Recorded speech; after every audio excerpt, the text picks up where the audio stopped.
Ура, ура, ура деген уран менен бүгүнкү ноябрдын 1-эфирин, 1-дүйшөмбүсүн, 1-күнүн баштап жатабыз. Ура дегенибиздин себеби бүгүн милиция кызматкерлеринин күнү. Баардыгыңыздарды бүгүнкү байрамыңыздар менен куттуктайбыз. Урматтуу погон кийген бизди коргоочуларыбыз, ишиңиздерге ийгилик болсун. Бирок бүгүн биз темабыз сөз эркиндиги тууралуу болмокчу. Анда эмесе биздин ноябрдын 1-эфири башталууда. Эфирде омар башталсын.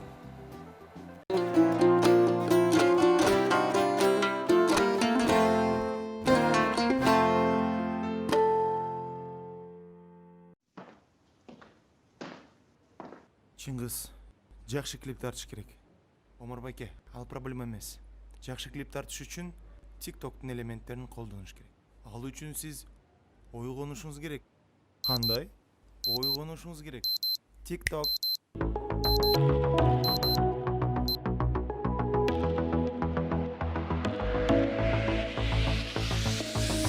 Асмандагы жылдыздарды кара айга жарашканын, Алты миллион кыргыздын арасынан издеп тапканым Жүрөгүмдү сен эздиң го, сүйбөймүн мени депсиң го. Сананы эпсиз чектим эй, сагыныч салып кеттиң эй.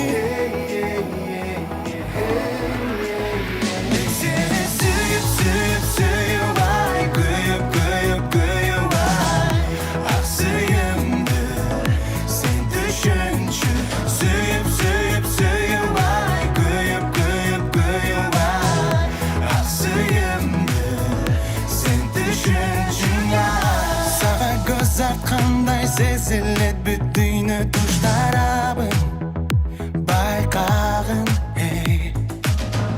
Жан дүйнөмдү элеп алып неге мынча кызганамын. Жүрөгүмдү сен эздиң го, сүйбөймүн мени депсиң го.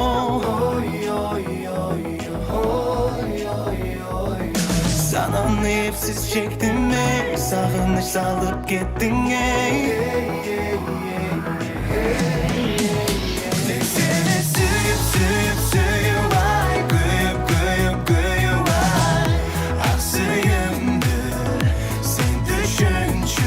Сүйүп ай, күйүп ай. Ак сүйүмдү сен түшүнчү. Бирге жүрдүк бир далай, ал күндөрүм жыргалай. Бирге жүрдүк бир далай, ал күндөрүм жыргалай. Сени сүйүп, күйүп, ак сүйүмдү сага арнадым. Мен сени сүйүп ай, күйүп ай. Ак сүйүмдү сен түшүнчү.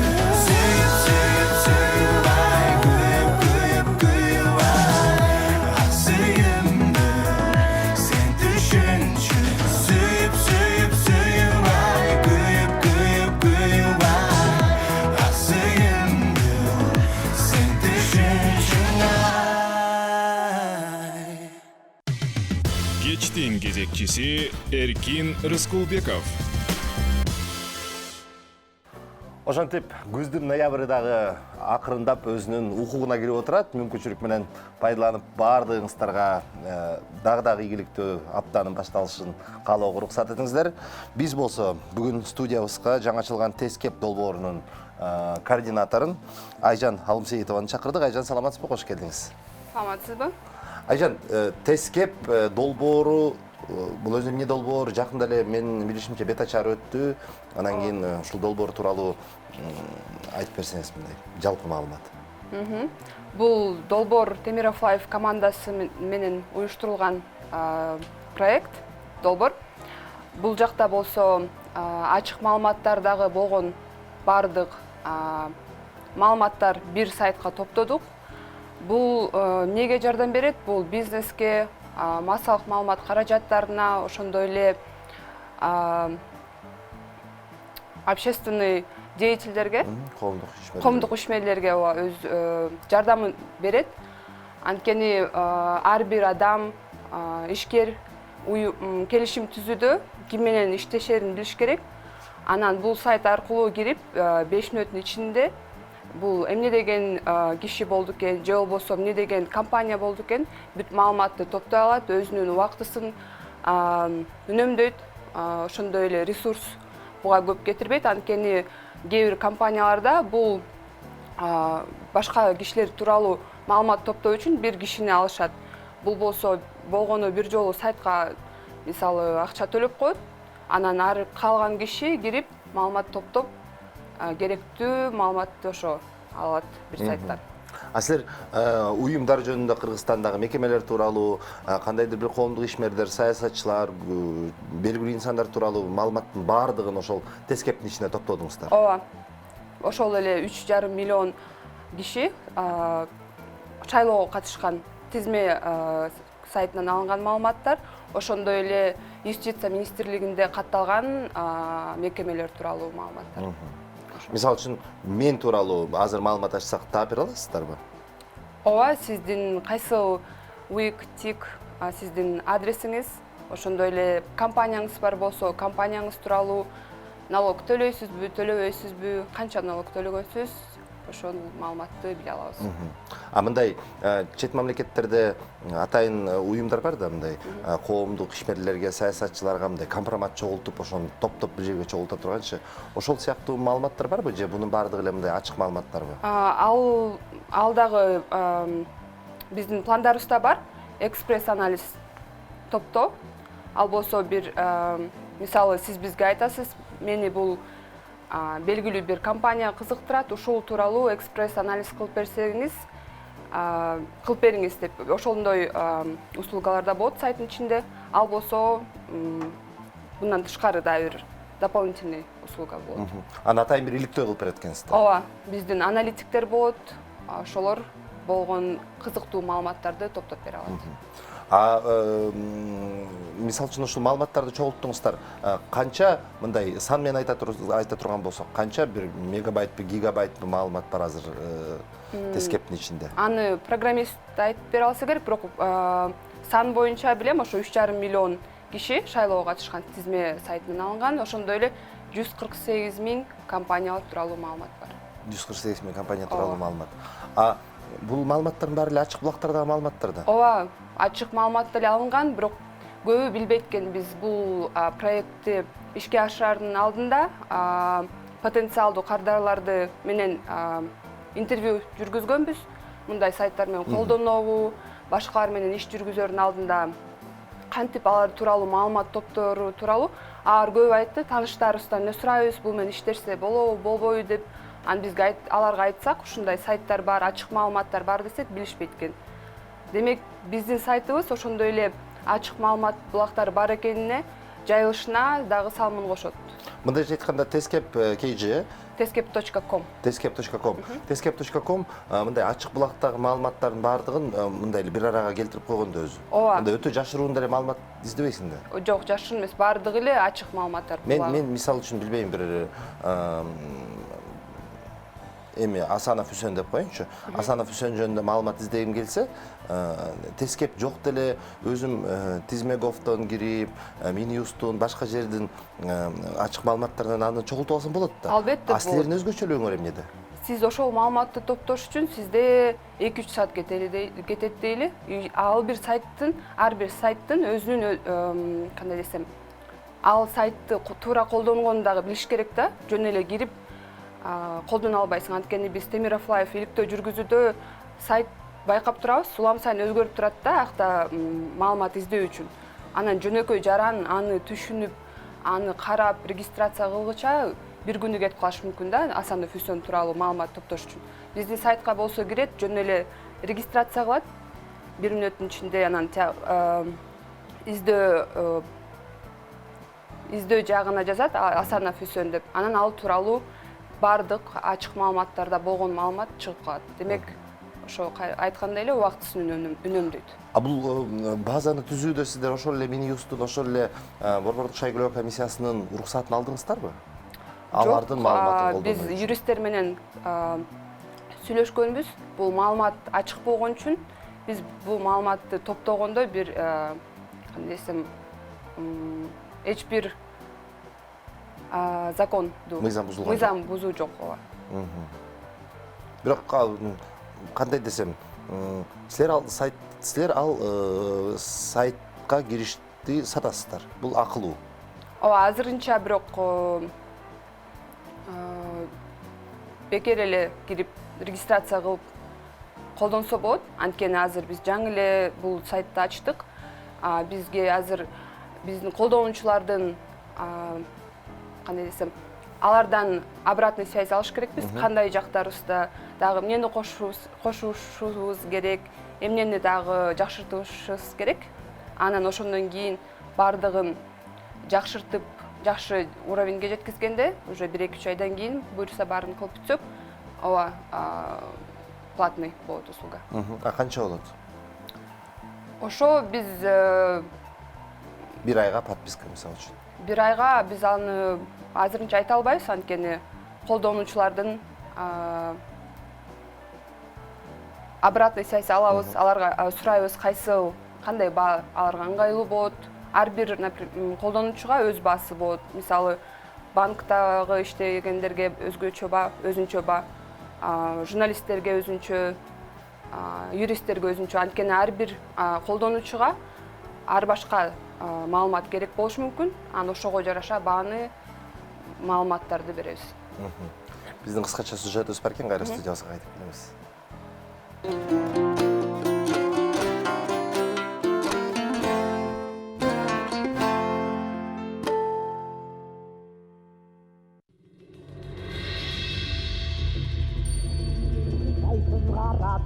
da batarıydım tektiğin aldımdan da taktırgın acıkan canımızda terengirde kirüge teki cayın bilüge teske alıp telüge aylanıp Для эпического героя Манаса информацию проверял его соратник Алмамбет.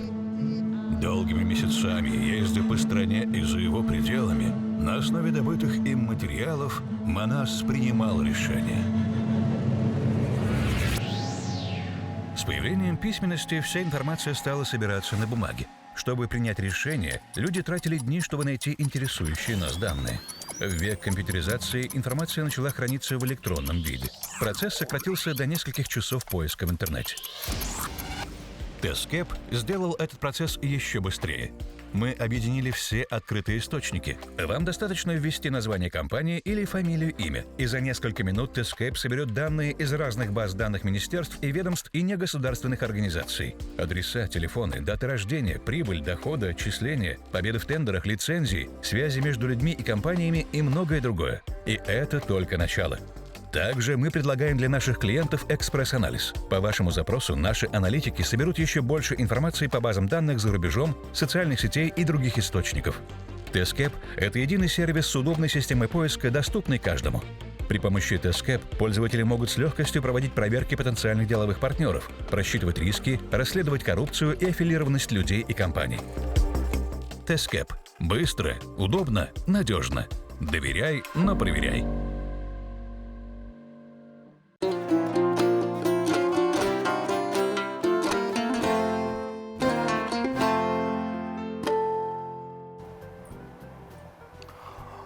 Жардаманын учурунда Рыскулбеков Эркинбек деген Tezkep Chekit.com'го кирдим. Чын айтсам, Нарын шаары Чолпунбаев атындагы орто мектебинде 40 жаштагы менин туптуура тезкам бар экен, анан өзүмдүкү чыкты, мына Аксай өкмөтү деп.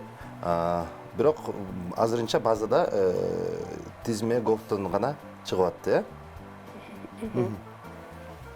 Эми, мен айтайын дегеним, сиздер ошол тизмеден алып атасыздар, ачык маалыматтардан. Анан Минюсттан алып атасыздар, бирок аларга мындай маалымдап койбогонуңуздар, кандай десем, алардын эмгегин мындай уурдоого барабар эмеспи? Ачык маалымат болгонуна карабастан. Жок дегенде эмгегин сыйлоо деп коеюнчу. Жок, анткени биз юристтер менен кеңештик. Бул эч кандай мыйзам бузуу жок мында. Бирок биздин келечекте Бирок силер ошол эле маалыматты кайра акчага сатайын деп атасыздар. бирок бул жакта баары бир сайтта болуп атпайбы. Жөн эле бир сайтты эле алып, кайра ошондой эле сайт кылган жокпуз да. Анткени биякта бир нече сайттан алынган маалыматтар бар. Мисал үчүн эми кайсы бир саясатчыны айталык. Акаев Жанар деп жазайынчы. Акаев Жанар издейлик. Жанар Акаев тууралуу эмне бар экен?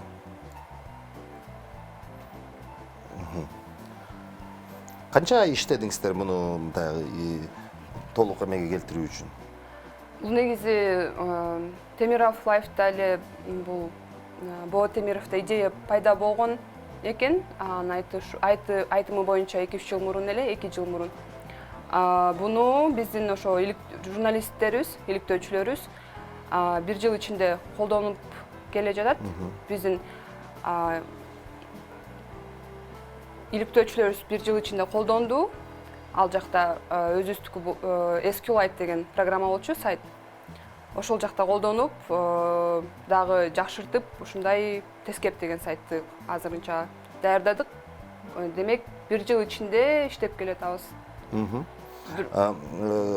Командада канча киши иштейт? Бул сайт үчүнбү? Ооба. Так, программисттер 5 кишидей. 6 киши. Мисал үчүн мен Кыргызстандагы эң эле белгилүү бизнесменди ачтым, Салымбеков Аскар деген.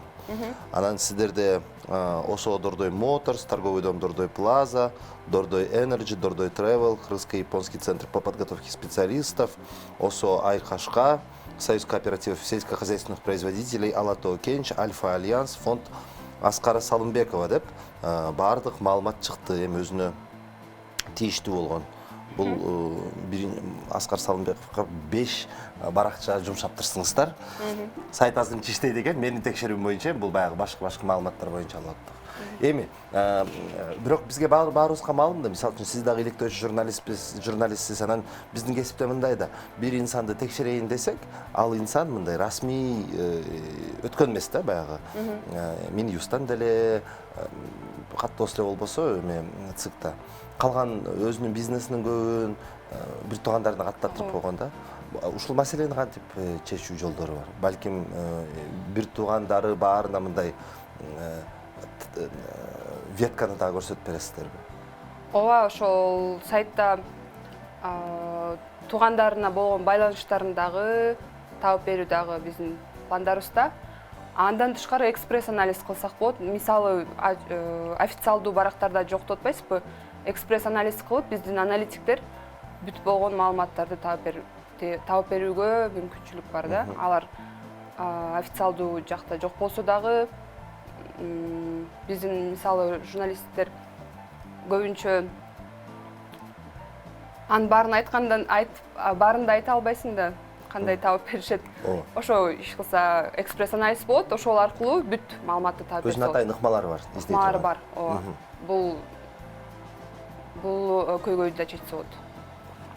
Тескеп Чекитком өзүңүздөрдүн Темиров Лайфтын күчү менен, каражаты менен ачылдыбы, же кандайдыр бир эл аралык донорлордун колдоосу болдубу? Бул ошо 3 айлык проект болду. 3 ай ичинде ишке ашырдык.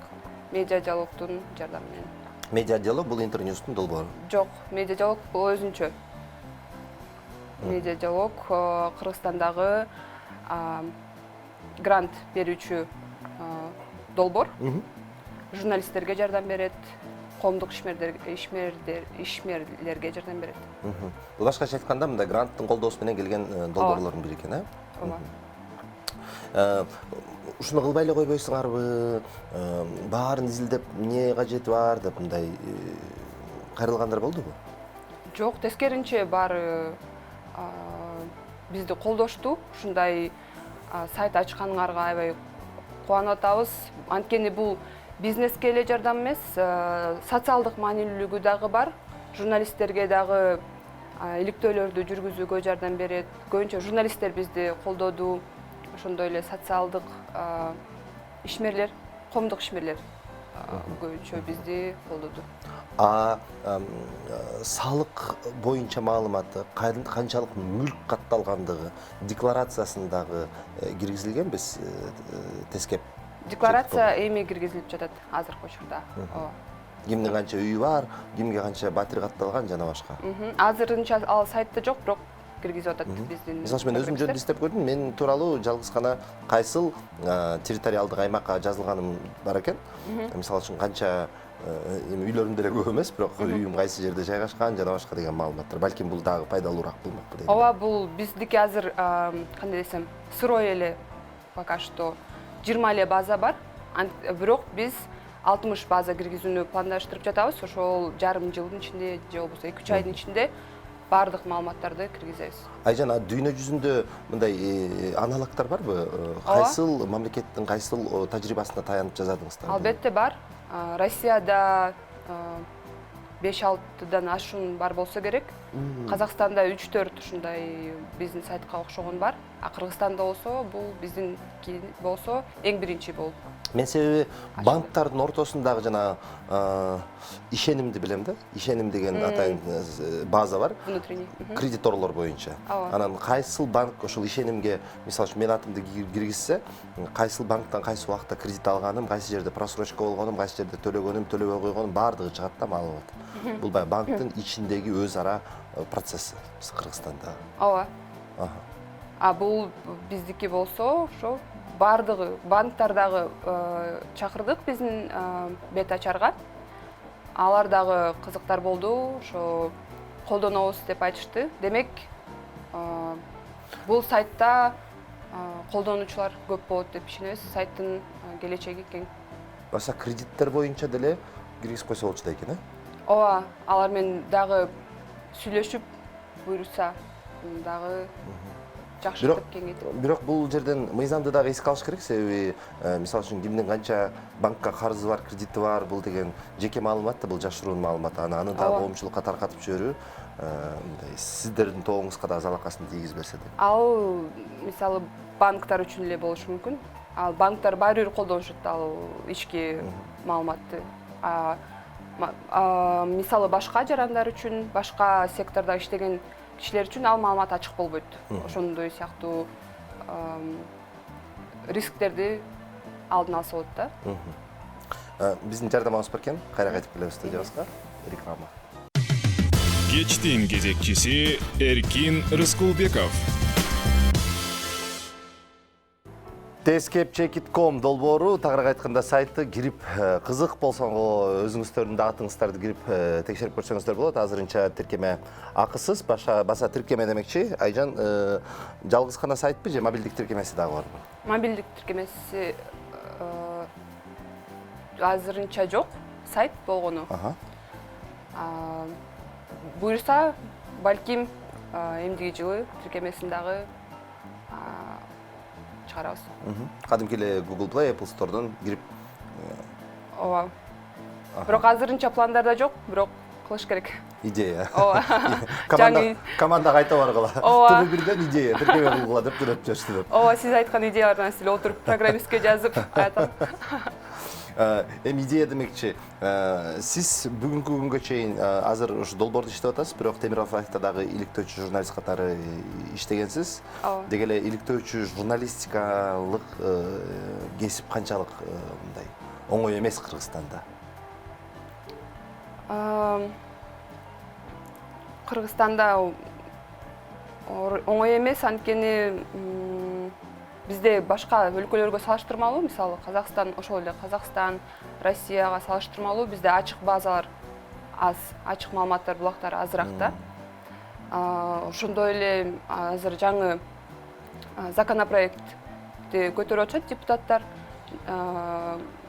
Сайт госзакупок тендерлердин сайтын жабуу же болбосо жаңы информацияларды чектөө.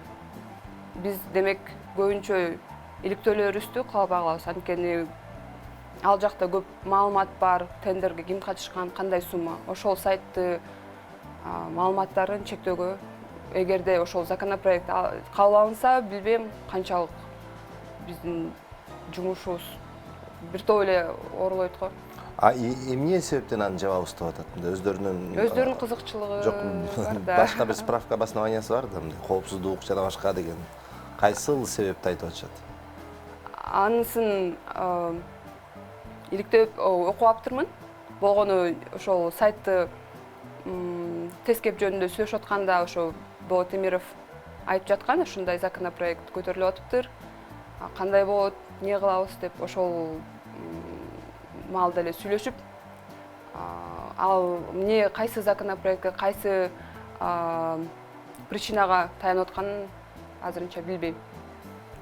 Сиз ушу Темиров Лайфты иштеп атып, кайсыл иликтөөгө мындай өзүңүз жеке катыштыңыз? Башында иштеп атканда ошо фейктер тууралуу эң биринчи Жана чоң иликтөө. ооба, фейктер тууралуу болгон. Анан кийинкиси Гавриловкадагы мектеп боюнча болгон. Ал жакта мамлекеттик мектепти мамлекетке сатып салды деген көйгөйдү көтөргөнбүз. Ошондой эле фейктер, кайра эле Бакиевтердин фейктер тууралуу. Ошол дагы кайсылар?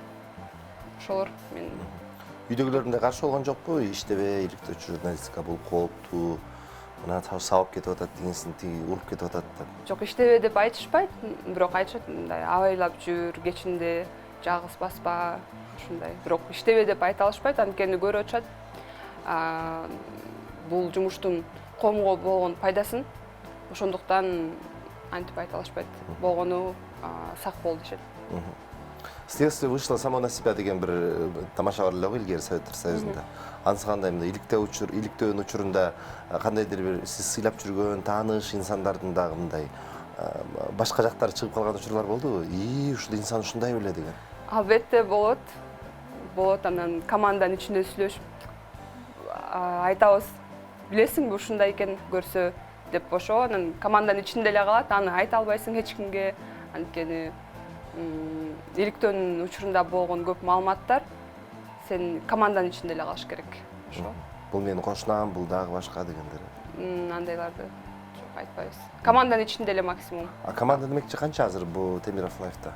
Журналисттер Болот келиш керек эле биздин студиябызга, бир аз ооба, жумуштар чыгып калды.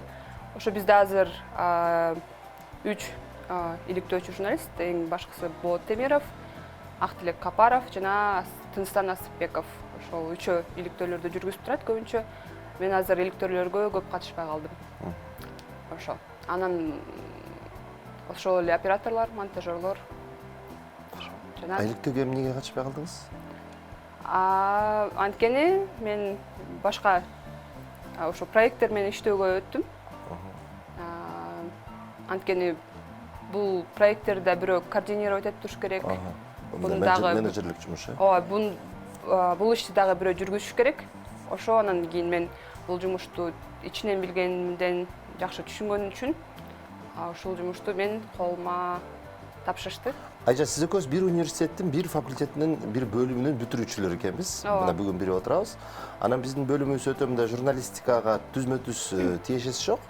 Анан мен мисалы үчүн ушу журналистикага келиш үчүн кайра экинчи билимимди алдым журфактан. Сиз ушу журналистикага мындай баш багып кирип кетиш үчүн деги эле иликтөөчү журналисттер ушу иликтөөчү журналистиканы үйрөнүү үчүн кантип билимиңиздерди тереңдетесиздер? Биз болсо эң биринчиден Болот Темировдун өзүнүн мектебинен өттүк десек болот. Баарыбыз эле азыркы иликтөөчүлөрүбүз деле көбүн Болот Темировдон үйрөндүк. Ошондой эле биз ар кандай тренингтерге катышканга аракет кылабыз. Ошо менен эң жаңы башында иштеп баштаганда бир тренинг болгон. Болот Темиров жана Али Токтокунов уюштурган. Ошол жака катышкам. Журналисттик иликтөө жүргүзүү боюнча. Анан ошол тренингке катышкандан баштап биринчи иликтөөмдү чыгаргам, иликтөөлөрдү жүргүзүп баштагам. Эми программабыздын акыркы мындай суроосу болсун, бул сиз менен маегибиздин бүгүнкү күндөгү. Могул Тескеп Чекитком боюнча сүйлөшүп атабыз. Анан ошол Тескеп Чекиткомго мындай жөнөкөй жарандардын кандайдыр бир калтырап турган маалыматы бар болсо. Менин ушундай бир инсайдерлик маалыматым бар, ушунда киргизип койсоңуздар, билбейм, могул айылдагы могул Кашар, могул депутаттын бир тууганына таандык дегендер маалыматтарды кантип сиздерге жөнөтсө болот жана аларды кантип тастыктай аласыздар? Алар бизге WhatsApp номерибизге жазып эле байланышып, анан ал маалыматты албетте биз текшерип чыгабыз, ачык маалыматтардан. Чындыгында эле ошондойбу? Эгерде чындыгында ошондой болуп тастыктап бере алсак, балким кошо алабыз. WhatsApp номер кандай? WhatsApp номер 0550 142 000. Рахмат. Айжан Алымсейитова Tezkepchek.com долбоорунун координатору бүгүнкү студиябыздын мейманы болду. Айжан, ишиңизге ийгилик каалайбыз. Бардык кесиптештерибизге саламыңызды айтып барыңыз. Жакшы күндөрдө жүз көрүшөлүк. Бар болуңуз. Рахмат, көрүшкөнчө. Рахмат. Эфир уланууда.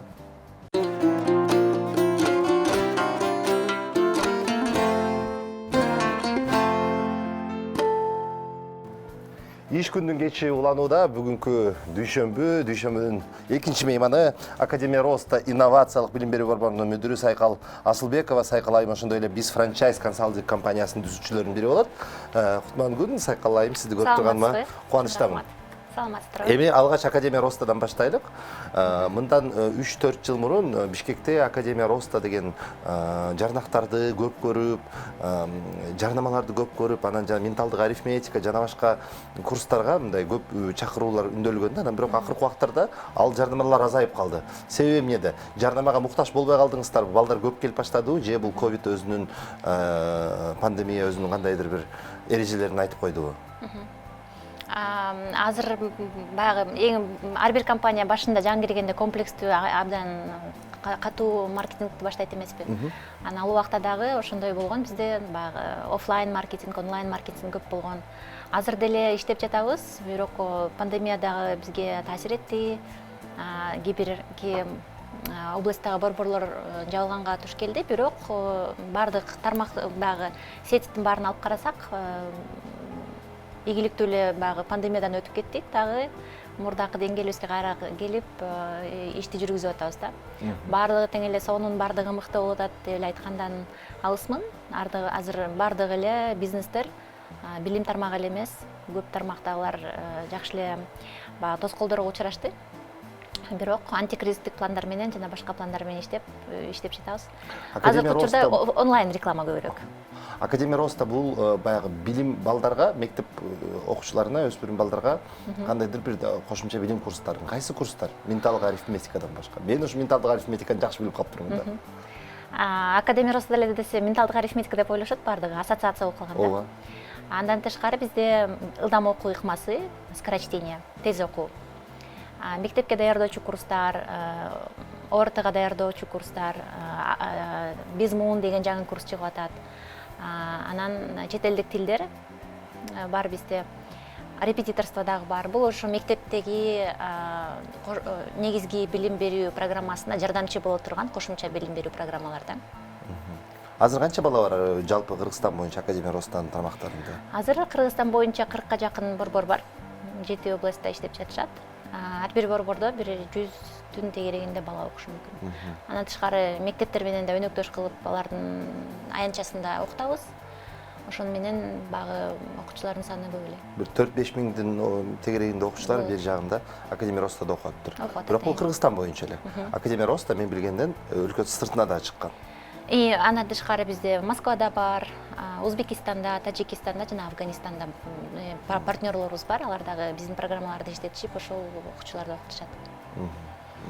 Ушундай бунун баары тең франшиза системасы менен өнүккөн. Анын баарына жаңгыз убакыт жетпейт эле. Анын баарын ошо партнерлор бизнес системаны алышып, даяр брендти, даяр методиканы, даяр программаны алып отуруп иштетишет. Башкача айтканда, Академия Роста, мисалы үчүн Москвадагы, Ташкенттеги Академия Ростанын ээлери башка инсандар, бирок алар сиздин франшизасы менен иштейт. Ушинтип айтсак болот, биздин өнөктөштөр. Алар өзүнүн бизнеси катары иш алып барышат, өзүнүн бизнеси катары кылышат. Бирок баягы бренд бир, маркетинг дагы бир тараптан, методика, бардык стандарттар бир стандарттар менен иштешебиз. Бул стандарттарды ким иштеп чыкты эле бул? Франшизанын ээси иштеп чыгат негизи. Мен өзүмдүн команда менен иштеп чыккам. Франшизабыз 2016-жылы түптөлгөн. Аны иштеп чыгуу үчүн биз баягы Австралиядан келген франшизалардын эксперттери менен чогуу иштешип, бул Европейский банктын каражатын жардамы менен Баягы аларда орто жана кичи бизнести колдоо программасы бар. Ошол программасын алкагында жакшы франшиза иштеп чыкканбыз.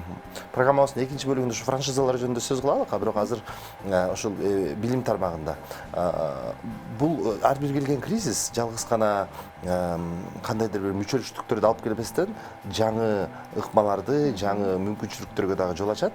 Анан билим берүү тармагында ушул келген кризис өзгөчө академия Ростага кандай жаңы жолдорду ачып берди? Эмне өзгөрдү? Бизге эле эмес болуш керек, баардыгына онлайнга өткөнгө мажбур кылды. Анан көптөгөн жаңы куралдарды киргиздик. Буга чейин эле көп программисттер менен иштешибиз, андан дагы көп иштеш баштадык программисттер менен. Сабактардын баарын систематизация кылып, онлайн платформаларга киргизип дегендей. Анан баягы кризистин алдында ошол бошо турбай жаңы продуктты дагы иштеп чыктык. Бул ошо негизи эле жалпы билим берүүнүн пробел болгон жер да. Бул негизи ар бир өлкөнүн, ар бир жакшы мамлекеттин билим берүү системасынын сапаты жана аягында чыккан баягы натыйжасы болуп, кандай инсан чыгыш керек. Өзүн өзү баалап тура алган, жанын багып кеткен, үй бүлөсүн бага алган, ошол айрана чөйрөгө ошондой жакшы мамиле кыла алган, экологияга деген сыяктуу мындай жакшы жаран чыгыш керек. Тилекке каршы биздин билим берүү системасынын натыйжасында көп андай инсандар чыкпай калып атат. Мисалы, акча таба алышпайт, жумушка орношо алышпайт, финансылык сабаттуулугу жок, сүйлөшкөндү билишпейт. Неактуальный билимдерди бере беришет дагы, анан кийин эле бир керексиз бир кесипкөй чыгат да. Керексиз кесиптин ээси чыгат да. Анан ошону алдын алыш үчүн биз ошо Bizmoon деген программаны иштеп чыктык. Бул Bizmoon. Bizmoon бул ошол ар бир адам өзүнүн күчтүү тараптарын изилдеп чыгып, кичинекей кезинен баштап туура кесиптерди тандап, туура бизнес кылганды үйрөнүп баштайт да. Баягы бардыгы эле натыйжасында акча тапканды үйрөнүш керек, акча тапканды билиш керек. Акчаны кантип табат? Же бир бизнес кылат, же болбосо бир жакшы кесиптин ээси болот. Же бир жакшы кесип эме болот да, профессионал болуш керек, бирөөгө барып иштеш үчүн, же доктор болуш үчүн, же мугалим болуш үчүн, же башка ишти аткарыш үчүн, архитектор болобу. Ошон үчүн ошол акчаны кантип табат? Же бирөөгө барып наемный болуп иштейт, же өзүнүн бизнесин ачат. Эки жагы тең эле жакшы. Эки тарапты тандаса деле жакшы, бирок ошону кичинекей кезинен туура тандоо кылыш керек. Жана кичинекей кезинен баарын тең бирден пробовать этип көрүш керек да. Жазап көрүш керек. Анан ошого багытталган Bizmoon деген программаны иштеп чыктык. Ичинде 24 сабак бар, 24 направление бар. Анын ичинен баягы ораторлук, чеберчилик, проект жазуу, долбоор жазуу, финансылык сабаттуулук, бизнес проект жазуу деп, анан практика жүзүндө 3-4 айдын ичинде балдар ошол бизнес идеядан баштап ошонун аягына чейин баягы прибыльга чейин чыгарганды практика жүзүндө иштеп көрүшөт да. Командаларга бөлүнүп алышып. Анан мындай проекттер, программалар чет өлкөдө абдан өнүккөн. Башка өлкөлөрдө мектеп, мисалы Кытайда мектептин ичинде эле баягы цехтерди жасап берип коюшат да. Ошол жактан эле иштеп башташсын, көрүшсүн, өндүрүшкө үйрөнүшсүн депчи. Мектепте, университеттин ичинде эле. Анан бизге дагы ошондой бизнеске болгон багыттар аз болуп атат да. Окуучуларды ошол бизнес тарапка тарбия берген. Ошон үчүн ошондой программа иштеп чыктык. Ичинде абдан кызыктуу программалар бар. 2 жылдан бери иштеп чыгып келатып, азыр мына базарга чыгарып атабыз. Буга чейин пилоттук долбоор кылып Ысык көлү областында иштеттик. Ал жакта окуган окуучуларыбыз аябай жакшы натыйжаларды көргөзүштү. 7-класс, 8-класстын окуучулары баягы таттуу тортторду жасаган цехтер менен иштешип, бизнес план жазышып, 7-000–8 000 сомго чейин прибыль көрдүк деп отчет беришип, ушинтип иштеп үйрөнүп атышат да. Эми негизги эле максаты акча таба калыш эмес, окуучуларга үйрөнүш, өзүнүн ошол жөндөмдөрүн өнүктүрүү, финансовая грамотность.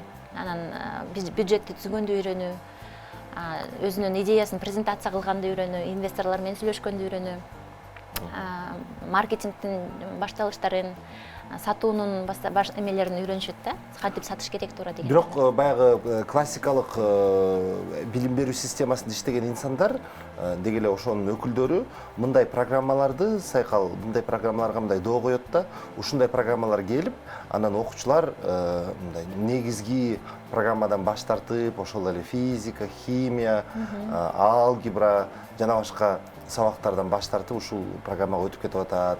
Бирок бул өзөгүндө мындай өтө жыйынтыгы жакшы чыкпайт, себеби бул программалар баягы жеңил желпи, а биз болсо базалык билим беребиз деген мындай карама-каршылыктар чыгып атат да. Сиздерде ошондой карама-каршылыктар барбы? Бул мен айтып аткан программалар кошумча билим берүү программалары. Эч качан мектептеги жалпы билим берүү программасын баягы замена кыла албайт да. Ооба, бирок бала Физиканы кошумчага же келгенде деле баягы убактысын ошого сарптап, үй тапшырмасын аткарбай көбүнчө бул тарапка кетип. Эми азыр жалпы билим берүү тармагы тармагынын проблемасын алып карасак, эмелер аябай көп да, көйгөйлөрчү. Азыркы учурда эмне үчүн ошо бала кызыкпай калышы мүмкүн сабакка, алардын окуусун окубай биздин окууга эмне үчүн кызыгып кетиши мүмкүн? Анткени сабактар кызыксыз өтөт туурабы? Сабактар кызыксыз өтөт. Ар бир мугалим ар бир сабакты шоу катары өткөрүш керек деп ойлойм мен. Шоу катары өткөрүш керек. Ар бир сабактын башталышында бир нерселерди көргөзүп, кызыктуу фактылар менен, кызыктуу баягы обсуждение кылып өткөрүш керек да. Биз мисалы Академия Ростанын ичинде айтабыз, эң биринчи талап бул уровень счастья в классе деп коебуз. Ошо класстагы ичиндеги канча окуучу отурса, ошолордун бактылуулук сезими бизге биринчи эмеде турат да, орунда турат. Эң биринчи баардыгы тең бактылуу сезиш керек өзүнө. Анан кийин бактылуу болсо, ошол жакта жакшы продуктивность дагы болот, ошол жакта жакшы атмосфера болот, балдардын окууга маанайы жакшы болот, анан результаттар да жакшы болот да. Ошон үчүн бизге келгенди жакшы көрүшөт окуучулар. Келишип, өз каалоосу менен досторун да алып келишип, анан кеткиси келбей жакшы окушат да. Анан албетте билимдин сапаты экинчи приоритет, билимдин сапаты. Аны үчүн биз көптөгөн олимпиадаларды өткөрөбүз. Аны үчүн көптөгөн кызыктыруучу нерселерибиз көп да. Мен ойлойм, ошол жалпы билим берүү системасын деле мектептерде ушундай баалуулуктар менен коюш керек да. Бирок баягы силер кошумча сабак болгону менен мектептин имаратынын сыртындасыздар да. Мектептин имаратынын сыртындасыздар. Ушу министрлик менен же өкүлчүлүктөр менен сүйлөшүп, ошол сиздердин сабагыңыздарды мектептин ичине киргизүү жолдору барбы? Жолдору бар. Биз буга чейин ошол билим берүү министрлиги менен меморандум түзүлүп, анан мектептеги болуп аткан сабактардан тышкары бир мектептин сабактарга мирет этпей, внеурочное время деп коет, ошондой жерлерде өткөргөнгө кээ бир мектептерге киргиздик. Бул деле баягы жаңгыз эле бир тараптуу болбош керек экен, мектептин мүдүрү дагы кызыктар болуш керек экен да. Анан кызыктар болуп, ооба бизге керек, ушундай келгиле иштешели десе, анын мектебине дагы чоң пайда. Жанагы рекламанын алдында бир суроо берип коеюн. ОРТге чейин даярдайбыз деп атпайсыздарбы? Ошол ОРТдеги анын жыйынтыгын ОРТдеги балдар боюнча аныктайбыз да. Эң чоң бал канча, анан орточо бал канча силер даярдаган балдардын? Биздики чын эле айтайын, ОРТ бизде эң негизги багыт эмес. ОРТга биз жаңыдан баштайлы деп атабыз. Жаңыдан баштайлы деп атабыз, бирок ага деле мен айтып атам кесиптештериме, буга чоң басым жасабагыла. Эгер аябай суроо талап көп болуп, бизде ОРТда даярдаган, бизде Кыргызстанда көп эле эмелер бар да, мекемелер бар. Ошолор иштесин деп атам, анткени бизге биздин багыт башка. ОРТ системасы дегеле адис катары мага жакпайт. Эмне үчүн? Анткени мектепте 1-класстан 11-класска чейин биз балдарды бир система менен окутабыз, анан кийин 11-классты бүткөндө аларды шылдыңдагансып биз башка система менен текшерип атабыз да. Башка система менен текшерип, анан ошолорго баа берип, анан кийин университетке өтөсүң же өтпөйсүң деп биз аларга эме коюп атабыз. Калыс болбой калат. Калыс болбойт, бул мамлекет тарабынан караганда эч кандай калыс болбойт. Ошон үчүн мен муну баягы сиз көргөнсүзбү жокпу билбейм, мамлекет мүдүрлөрүбүз менен дагы встречалар болгондо айтып жүрдүм. Билим берүү министрликке дагы айтып жүрдүм. Ошон үчүн мен ОРТга өзүмдүн жеке инсан катары дагы мындай внутренний конфликттерим бар да, көз караш менен. Бирок кээ бир аябай алыс жерлерде аябай суранышат. Мектеп директорлор ушул ОРТны алып келгиле, анан кийин башка курстарыңар менен иштешебиз дегендер дагы бар да. Ошолорго биз макул деп мындай сунуш кылып киргизе турган программаларды иштеп чыктык, бар. Бирок натыйжаларын пока айта албайм. Жардамга тыныгыбыз бар экен, кайра айтып келебиз. Кечтин кезекчиси Эркин Рыскулбеков. Сайкал Асылбекова студиябыздын мейманы, Академия Роста инновациялык билим берүү борборунун мүдүрү. Билим берүү жөнүндө сүйлөштүк. Сайкал айымдын дагы бир ийгиликтүү компаниясы, биз франчайз консалтинг компаниясынын түзүүчүлөрүнүн бири болосуз. Ушул франшиза жөнүндө сөз кылсак, сиз башында жанагы өзүңүздүн франшизаңыз жөнүндө сөз кылып кеттиңиз, башка мамлекеттерге тараган деп. Деги эле биз франчайздын жасаган иши эмнеде? Биз франчайз 2018 жылы курулду. 2019 толук кандуу иштеп баштады. Ошол бүгүнкү убакытка чейин 20га жакын компанияны франшизага айландыра алдык. Бул биздин ата мекендик бизнестер, ата мекендик ишкер адамдар өзүнүн бизнесин франшиза системасы аркылуу баягы жайылтабыз, чет өлкөгө чыгарабыз, же Кыргызстандын Жети областына чейин жайылтабыз деген адамдар. Ошо бизге келишип, өнөктөш болуп, франшиза системасын биздин жардам менен киргизип жатышат компаниясына. Алардын катарында Ожак кебаб ресторандары, Сафран тестатым, Бешманты деген бар, алар дагы кирди, Джинейлс, Академия Роста билим берүү борбору өзүздүгү, Пена деген технологиялык жаңа автомойкалар чыгып жатат. Бүгүн ачылып атат болуш керек, Нурбек. Бүгүн Жалал Абадта ачылып атышат. Дагы көптөгөн эле жакшы ошо бизнестер, алардын алдыңкылары бир 10-13төн франшиза сатып жетишти. Ушу күнгө чейин Казакстанга, Көкшетау, Ош, Жалал Абад бардыгына сатып атышат өзүнүн франшизаларын. Бизде долбоордо комплекстик подход болот. Компаниянын ичине киребиз, биринчи анан анализ кылабыз. Франшизага булар даярбы, же даяр эмеспи, же дагы булар чоңоюп өсүш керекпи депчи. Анан даяр болсо биз ошол маркетинг жагын полностью упаковкалайбыз. Анан юридикалык жактары абдан көп. Анан HR бага адамдарды көп окутуп баштайт. Алар деген бизнес масштабирование болгондо көптөгөн позициядагы адамдарды окутуп, ошолорго стандарттарга көндүрүш керек да. Ошол жагын карайбыз.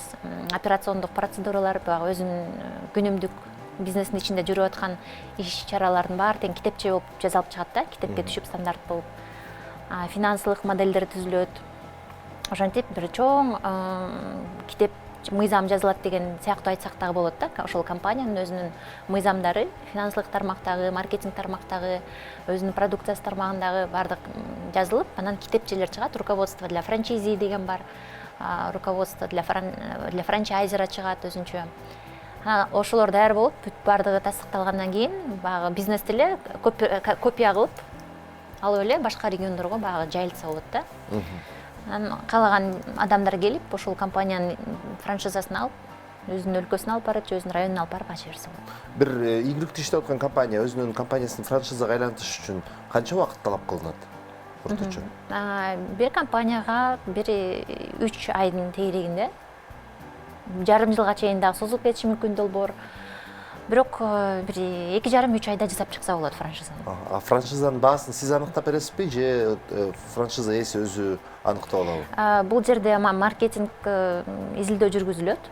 Жана биздин финансист башка франшизалардын баарын изилдеп, анан баягы срок окупаемости санап чыгышат, өзүнүн баалуулугун, анан 2-3 вариантты сунуштайбыз да биз ошол ээлерине, франшизанын ээлерине.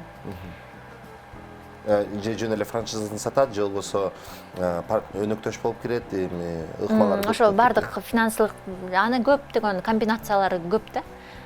Франшизаны мисалы турушун 0 сом деп койсо дагы болот дагы, бардык өзүнүн маржасын, прибыльдерин башка жакка катып коюшат. Же болбосо франшизанын стоимость бир $10,000, $20,000 дешет дагы, башка жакка катпай калгандарын мындай башкача көргөзүп беришет. Түшүнүктүү. Кыргызстандагы ушул эң ийгиликтүү ата мекендик франшизалар деп кайсын айта алат элеңиз? Эң биринчи франшиза болуп 15-жылы Академия Роста чыккан. Андан кийинки франшизалар ошо ийгиликтүүлөрдүн катарына мен Ожак кебабты кошо алам. Ал Кыргызстан сыртына да чыкты, Казакстанга дагы чыкты. Сафран деген тестатымдарды кошо алам. Нарында биринчи борборун ачышып, андан кийин бардык региондорго тарап кетти. Пенаны дагы айтсак болот, өзү франшизасы жаңы жасалып баштаган убактан эле 8 франшиза сатылган сразу. Бул Куликовский, Адриана жана башкалар дагы Казакстанга, Россияга чыгып атат. Булар франшиза эмес, бул ээлери өстүрүп эле тармак кылып өстүрүп атат, бунун айырмасы. Куликовскийда бир убакта франшиза иштеп чыгышкан, өзүлөрү жасап башташкан, бирок кайра ал системадан өзүлөрү иштеген системага өтүштү да. Муну багы ар ким өзү тандайт, өзүнө ылайыктуу кандай күчү жете ала турган болсо, өзүнүн инвестициялары ошого жетсе, өзү эле ачып жүрөсө болот. Бардык тармакта өзү инвестиция кылып өзү ачат. Өзүнүн каражаттары азыраак болсо, каражат баарын көзөмөлдөгөнгө мүмкүнчүлүк жана башка. Ушундай болсо, анан эки жагы тең эле жакшы деп ойлойм да. Эми франшиза боюнча сөз кыла турган болсок, Сайкал, Кыргызстанга дүйнөлүк франшизалардын келиши себеби жалгыз биздин экономикалык абалыбыздабы же башка дагы келбей жатышы тагыраак айтканда же башка да себептер барбы? Саясий туруктуулук жок, коркушат. Ошол дагы бар, инвестиционная привлекательность деп коет экен. Ар бир өлкөнүн өзүнүн стабилдүүлүгү жана башка көптөгөн көрсөткүчтөр таасир этишет.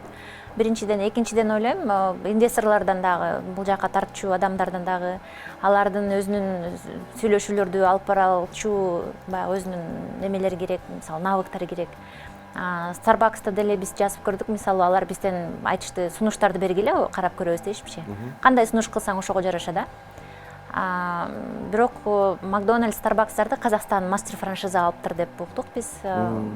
Казактар бул жака келип атышканга укукту алышкан да. Биз түз Starbucks'ка же Макдональдс түз ача албайбыз. Түз ача албайбыз. Алар алып койшкан, анткени бардык укуктардын баарын сатып алып койшкан, анан алар бул жака алып келип атышат да. Анан тышкары Кыргызстандын баягы жашаган калктын саны, бирок биздики Бишкек абдан эле жакшы базар деп эсептейм. Көптөгөн франшизалар келсе болот. Анан дагы бир кызыктуу ой келип кетти. Бишкек жакшы эле базарбы? 1 миллионго жакын калк, мен ойлойм көп эле брендтерге жакшы эле базар. Көп эле брендтерге. Бул жерде дагы производительность труда деген бар экен. Эмне үчүн биздин мамлекет кедей деп айтып атышат, анткени бизде көп адамдар жаман иштешет. Иштөө сапаты, ишкер катары сапаты төмөн да. Эмне үчүн төмөн? Анткени билими төмөн. Эмне үчүн билими төмөн? Анткени мугалимдердин сапаты төмөн да. Мугалимдердин сапаты эмне үчүн төмөн? Анткени бизде баягы бюджет, акча, айлыгы төмөн. Система ошондой. Эми ушундай сыяктуу бир чоң деген мындай цепочка болуп кетет да.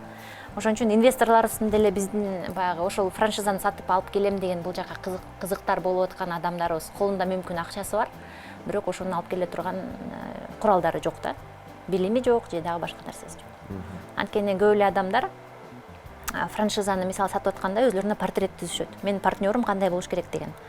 Анан ал жерде акча эле гана эмес, бир гана. Ал жерде репутациясын карашат, билимин карашат, бизнеске боло турган опыттарды карашат, ушундай көп нерсени карашат. Себеби мен телевизиондук франшиза менен иштеп калдым.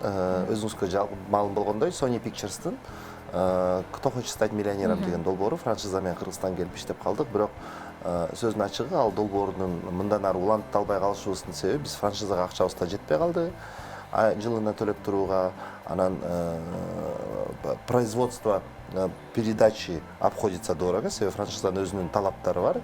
Кандай камерага тартылыш керек, кандай свет коюш керек жана башка деп, анан баягы экономикалык жактан актабай калды өзүн. Актабай калдык өзүн. Мен мисалы үчүн ошондой эле жана Black Star Burger деле мындай жакшы рынокко кирбей калдык го деп ойлойм да. Бирок ошондой эле карап турган болсок, KFC келген франшиза азыр Кыргызстандын баарына жайылып атат да. Бир учурга туура келбейт да, анан себеби эмнеде экенин дагы бардык эле менде бизнес модель менен маркетингде. Продукттун өзү биринчиден, кара бургерди билбейм, мен даже жеп не пробовала еще ушуга чейин. Кээ бирлер баягы любопытствонун айтынан барып эле жеп көрөйүнчү деп жеп да көрүшүптүр, бирок продукт өзү кандай болуш керек. Экинчиден маркетинг. Маркетинг алар деле ушундук келишкен баягы Азия молдун жанына кыргыздар батпай калды деп. Батпай калды. Анан бизнес система өзү дагы ичинде канчалык ийгиликтүү да, канчалык туура иштейт. Анын баарын тең карап албаса, ошондой көп пустышка франшизалар дагы көп болуп калышы мүмкүн.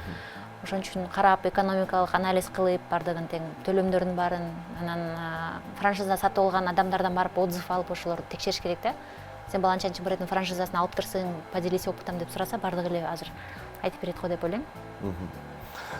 Сайкал, биздин убактыбыз акырдык менен соңуна келип баратыптыр. Акыркы 1 минутта сизге эркин микрофон берейин. Мекендештерге кайрылуу, балким бизди көрүп аткан окуучуларга, алардын ата-энелерине кайрылуу, бизнесмендерге франшизасын сатам деген сизде болсун.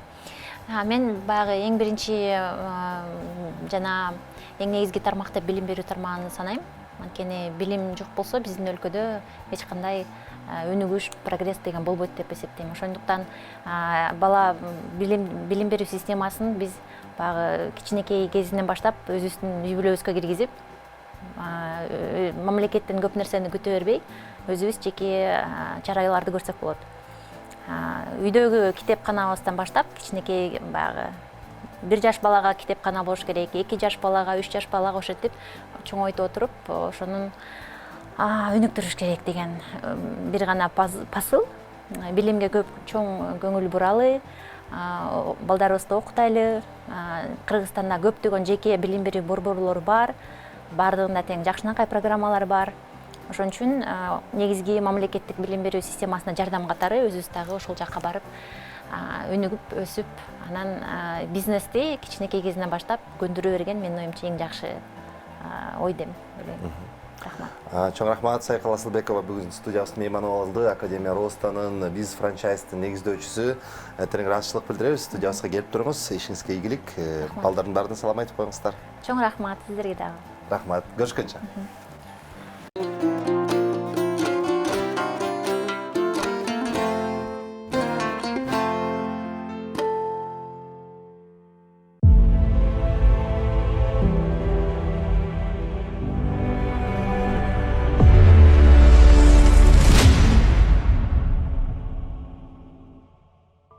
Эки миң 18-жылы мажбурлап некеге тургузуу үчүн ала качылып бараткан Бурулай милиция бөлүмүндө өлтүрүлдү. Мен бул резонанстуу окуяны бир жыл бою түз эфирде чагылдырып, бир дагы сот отурумун калтырган эмесмин. 2021-жылы Айзада Канатбекованын өлүмү. Мен бул эки окуяны мисалында коомчулуктун кайдыгерлиги жана себептерин иликтедим. Бирок патриархалдык көз караш басым болгон кыргыз коомунда аялдар укуктары, үй-бүлө зомбулугу тууралуу үн каткандан көбү качышат. Ал тургай журналисттер өздөрү да мындай окуяларды чагылдыруудан аябышат. Ал эле эмес, коомдо феминизм сөзү көбүнчө терс көрүнүш катары кабылданат. Демек, аялдардын укугун ойлогондор дароо эле кандайдыр бир коркунуч жараткан салтыбыздын душманы болуп чыга келишет. Бирок биз андай тоскоолдуктарга карабай, аялдар өлтүрүлүп, резонанс жаралганда гана эмес, бул темаларды ар убак чагылдырышыбыз керек. Арабта азаттыкта эже-сиңдилер телекөрсөтүүсүн жана Аялзат радио түрмөгүндө аялдар укуктары тууралуу сөз кылабыз. Биз зордук, зомбулук, гендердик стереотиптер менен күрөшүп, аялдардын өзүнө ишенип, ийгиликке жетүүсүнө жардам берүүгө аракет кылабыз. Бул ишибиз менен аялдардын үнү угулушун, алардын укуктарын коргоо боюнча чечимдер бийлик тарабынан көзөмөлдөнүшүн каалайбыз. Көйгөйдү көрүп туруп, үн катпай, баары жакшы деп жыңсалдаган коом менен да күрөшкүбүз керек. Маалыматты чагылдыруу коомдогу реакцияларга жана өзгөртүүлөргө алып келет. Ошондуктан эркин маалымат каражаттарын колдоп, журналисттерди коргоо менен биз аялдарды жана чындыкты коргой алабыз.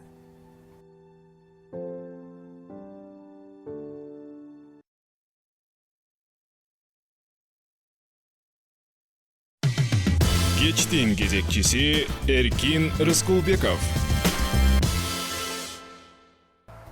Иш күндүн кечи уланууда бүгүн дүйшөмбү 1 ноябрь бардыгыңыздарды эртеңки маданият күнү менен куттуктайбыз. Маданият күнүн сиздерге дагы тийиштүү десем болот да, басал Алмат каражаттары. Айтканымдын себеби Азаттык медиа мекемесинин директору Айзада Касмариева, саламатсыздарбы? Студиябыздын мейманы Политклиника редакциясынын башкы редактору Дилбар Алимова жана Медиаполис институтунун юристи Алтынай Исаева. Кесиптештер, саламатсыздарбы? Үчөөңүздөрдөн көрүп турганыма кубанычтамын студиябызда. Бирок мындай сүйлөшө турган темабыз өтө кубанычтуу эмес. Биздин кесиптештерибиздин, журналисттерибиздин коопсуздугу тууралуу сөз кылабыз. Айзадайым, сиз менен акыркы 3 жолу жолукканда тең, 3 жолу тең журналисттердин коопсуздугу тууралуу сүйлөшүп атабыз. Эмне себептен акыркы убактарда ушунчалык журналисттердин жашоосу, ден соолугу мындай кооптуу болуп турабы? Эми Кыргызстанда акыркы жылдары мындай саясий процесстер аябай активдүү болуп баратат да. Биз улам бир толкундоолорду баштан өткөрүп атабыз. Революциялар, анан ар бир учурда ошол алдыңкы катарда, ошол окуялардын алдыңкы катарында журналисттер жүрүп атат да. Анан жыл сайын, улам убакыт өткөн сайын биз мындай журналисттерге карата бир мамиленин дагы өзгөргөнүн байкап атабыз да. Анан бул кырдаалдын өзү эле ошол журналисттерге карата журналисттин коопсуздугу деген маселени күн тартибине чыгарып атат. Мисалы, акыркы эле саясий окуяларды алалы, парламенттик шайлоо, андан кийинки ошол октябрдагы окуяларда бул нерсе аябай мындай оркоюп, ачык көрүнүп калды да. Мындай ачык кол салуу, ачык агрессия, керек болсо журналисттин миссиясын бир коом бир түшүнгүсү келбегендей, түшүнбөй бараткандай бир сезим калтырды. Мисалы, ошол түз эфирде журналисттердин баары иштеп жүрүшпөдүбү? Күнү түнү дебей, анан биз мындай журналисттерге келди ачык эле камера тартып атканына карабай, түз эфир болуп атканына карабай, чаап тээп жиберген бир учурларга көп болдук да. Мисалы, эмнеге биздин оюбузду айтпай атасың, же болбосо эмнеге сен бизди көрсөтпөй атасың, же болбосо тескерисинче көрсөтпө деген сыяктуу мындай ал камерага ошол кыймыл аракети менен түшүп атканы, ошол кыймыл аракети мыйзамсыз кыймыл аракети экендигин билеби, билбейби деген суроолор мындай бизге бир башкача бир маанай жаратып атат да. Мисалы, 2005-жылкы окуяларды эске ала турган болсок, мындай көчөдө журналист иштеп атканда эки тарап тең, мисалы бийлик тараптагы эл, мисалы оппозиция бардык тараптар мындай журналисттин ишин кол тийгиз сыяктуу карачу да. Бул нейтралдуу адам, бул окуяны чагылдырып атат дегендей бир мындай баалуулук бар сыяктуу сезилчү. Азыр болсо журналист, мисалы милиция тарабынан дагы мындай бир жабыркап калышы мүмкүн, же болбосо ошол эле бир көчөгө чыккандар тарабынан, же болбосо бир кызыкчылыгы бар бир күчтөр тарабынан жабыркап калышы мүмкүн. Биз ошол коркунучтарды мындай ачык көрүп алдык да. Ушуну рас келтирдиңиз, өрнөктүүчү. 2005-жыл же болбосо 2002-жылда аксы окуялар дегеле койчу, мындай шайлоолор, митингдер эми кечээ күнү эле башталган жери жок да. Бул күнүгө эле акыркы 30 жылда болуп келген процесс болчу да. Анан бирок эмне себептен акыркы жылдарда гана ушу журналисттерге болгон мындай орой мамиле күчөдү? Бул атайын бир чабуулбу күчтөрдүн журналисттерге болгон же калктын мындай караңгылыгынан келип атабы? Андай деле эмес го, мындай атайын мисалы акыркы жылдары биз жанагы троллдордун сокусуна кабылып калбадыкпы? Мындай интернет чөйрө дагы журналисттерге карата мамилени такыр өзгөрттү да. Анткени ошол интернет чөйрөсүндө бир коомдук аң сезимди такыр башка жакка буруп сала турган күчтөр пайда болду. Анан ал жерде көбүнчө журналисттин эмне жасап атканын эмес, журналисттин өзүнө фокусту буруп койгондагы көрүнүштөр орун алып калды да. Мисалы, кайсы бир кызыкчылык топ журналисттин өзүн эле талкуулап, ал эмне кылып жүргөнүн, каякта жүргөнүн көбүрөөк талкуулап койсо эле, коомчулук мындай ошол жакка көбүрөөк ооп, ичинде эмне жөнүндө маселе болуп атканына көп көңүл бурбай калды. Мисалы, талкуулар. Кийингенин кайсы жерде төрөлгөнүн жанагы. Ошондой эле мисалы ТВ талкууларда деле, андан кийин комментарийлерди окуп көрсөңөр, журналист талкуулап аткан маселеге караганда, мисалы журналисттин ошол чакырылган адамга карата бир мамилесин көбүрөөк талкуулаган, же болбосо бир кыймыл аракетин, же сүйлөп аткан суроосун көбүрөөк талкуулаган. Анан жөн гана ошол суроо берип койгон үчүн журналистти жек көргөн бир мындай көрүнүш байкала баштады да. Бул эмне көрүүчүлөр анализ кыла албай атабы? Эмнеден улам? Балким ошол көрүүчүлөр мындай өзүнүн гана бир бул бир чети билимсиздик. Анткени мындай бизде жылдан жылга мындай билимсиздик, караңгылык мындай көбүрөөк сезилип баратат да. Анан ошол нерсе ал предметти талкуулагандан алыстап, олактап, ошол көргөн көрүнүш эле. Мисалы, программанын ичиндеги маселе эмес, анын ичиндеги кыймыл аракет көбүрөөк кызыктырыпчы.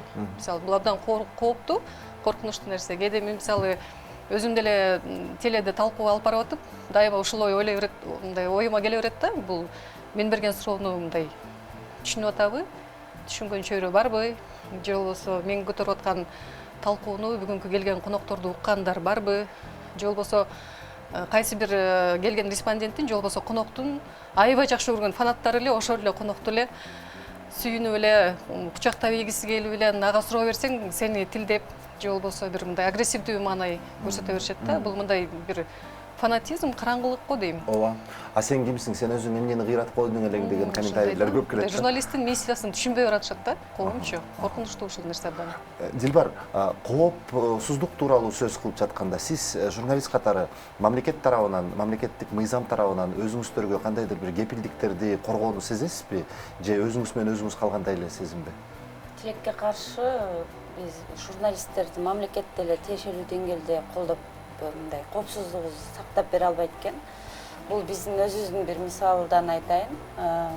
Мындан 2 жыл мурда биздин кеңсебизге белгисиз бирөөлөр кирип, талкалап кирип, анан ичиндеги журналисттердин мындай жазган жазууларын, анан жана хард диск деп коебуз, маалымат сакталган каражаттарды алып кетишкен да. Анан биз милицияга арыз менен кайрылдык. Алар болсо уурулук беренеси менен иш козгоду башында. Эме жана кылмыштардын жана жоруктардын бирдиктүү реестрине уурулук деген берене боюнча каттады. Анан биз дароо эле айттык да, бул уурулук болсо биздин кымбат техникаларыбызды алмак, бул уурулук деген беренеге туура келбейт десек, милиция айтты, эми дегенде ушинтип баштайлы, анан тергөө жүрүшүндө дагы башка беренелер кошулат. деп. Анан бирок ошол боюнча ал иш такыр кыймылдаган жок. Биз өзүбүз жанагындай видео байкоолордон видеолорду чогултуп офиске болжолдуу түрдө кимдер киргенин, эми ошол учурда кимдер офис тарапка баскан видео тасмаларды чогултуп берсек дагы алар эч кандай мындай чара көргөн жок да. Алиге чейин бул иш боюнча эч кандай жыйынтык чыккан жок. Демек бизди мындай мамлекет деле сактап бере албайт экен да. Өзүң менен өзүң каласың. Мамлекет сактап бере албайт биринчиден, а экинчиден мамлекет мындай жеке басылмаларды, мамлекетке тийиштүү эмес каналдарды өгөйлөп турганын сезесиздерби?